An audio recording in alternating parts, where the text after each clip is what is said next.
teammate yang training sama Koyum tu, yang main posisi sama Koyum tu, Koyum tahu yang Koyum dapat makan dia, dapat boleh first E, confirm dapat first E apa semua, dengan cara permainan dia apa semua. Sebab kita tahu kita dah main bola kan.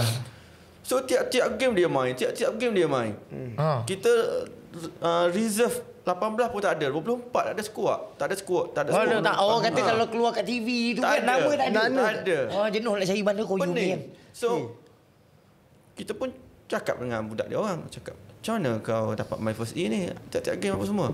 Oh, kau kena dengan individu ni, kau kena pergi ni, cakap kat dia. So Koyum pun pergi cakap dengan dia,